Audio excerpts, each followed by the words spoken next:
সারা দেশেই নির্বাচনী প্রচারণায় ব্যস্ত বিএনপি প্রার্থীরা ভোটারদের মন জয়ে যাচ্ছেন দাঁড়ে দাঁড়ে। নির্বাচনী প্রচারের তৃতীয় দিনে নিজ আসন ঠাকুরগাঁওয়ে আউলিয়াপুরে গণসংযোগ করেন বিএনপি মহাসচিব। এ সময় তিনি অভিযোগ করেন, পত্রিকায় প্রকাশিত এক খবরে ফরহাদ মাঝহার বলেছেন জামাতের সাথে যুক্তরাষ্ট্রের একটি গোপন আঁতাত হয়েছে। এই আঁতাত বাংলাদেশের জন্য ভালো নয়। আজকে পত্রিকায় একটা খবর বেরিয়েছে, আপনারা যদি দেখেন দেখবেন যে ফরহাদ মাঝহার সাহেব কিন্তু আসলে তিনি বলতেছেন যে জামাতের সঙ্গে আমেরিকার একটা গোপন আঁতাত হয়েছে। এই আঁতাতটা বাংলাদেশের জন্য ভালো নয়, এটা বাংলাদেশ ক্ষতি করবে।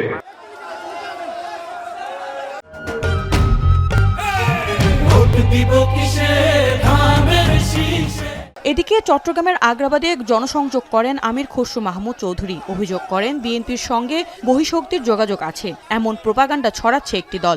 একই বিষয়ে বিএনপির পরিচালনা কমিটির মুখপাত্র মাহাদি আমিন বলেন, বিতর্ক তৈরি করতে এসব রাজনৈতিক অপকৌশল। আমাদের সংসদ সদস্য প্রার্থী যারা রয়েছেন ওনারা যখন ঢাকায় এসেছিলেন আমরা কিন্তু সবাইকে বলেছি যে নির্বাচনী প্রচারণায় আমরা হ্যাঁ ভোটের পক্ষে অবস্থান দিব। লেভেল প্লেইং ফিল্ড সবচেয়ে বেশি আমরাই চাই, কারণ আমরা চাই নির্বাচনটা বিতর্কমুক্ত হোক। বিএনপির জন্ম হচ্ছে গণতন্ত্রের মাধ্যমে, জনগণের আস্থার মাধ্যমে। বহিঃশক্তির যাদের অভ্যাস আছে তাদের মাথায় এই সমস্ত চিন্তা আসতে পারে, বিএনপির তো প্রয়োজন না।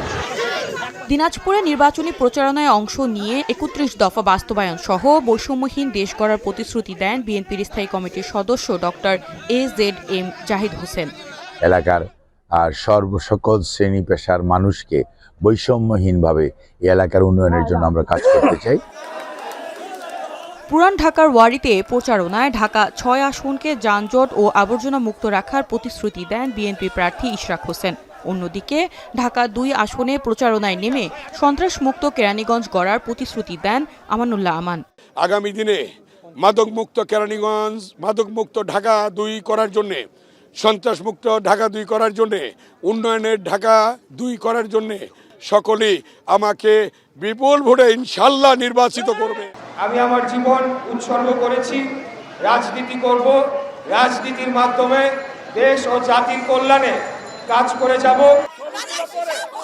সকাল থেকেই নিজ এলাকায় নির্বাচনী প্রচারণা শুরু করেন ঢাকা ১৪ আসনের বিএনপি প্রার্থী সানজিদা ইসলাম তুলি।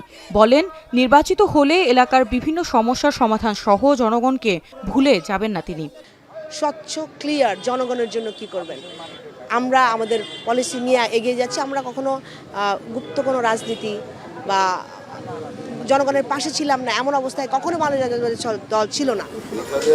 খুলনায় নিজ নির্বাচনী এলাকায় জনসংযোগ করেছেন বিএনপির আজিজুল বাড়ি হেলাল, যেখানে খুলনার আইন শৃঙ্খলা পরিস্থিতি উন্নতির প্রতিশ্রুতি দেন তিনি। পরিত্যক্ত অবস্থায় পড়ে থাকা বিভিন্ন পাট গোডাউনে ক্ষুদ্র ও কুটির শিল্প গড়ে তোলা হবে।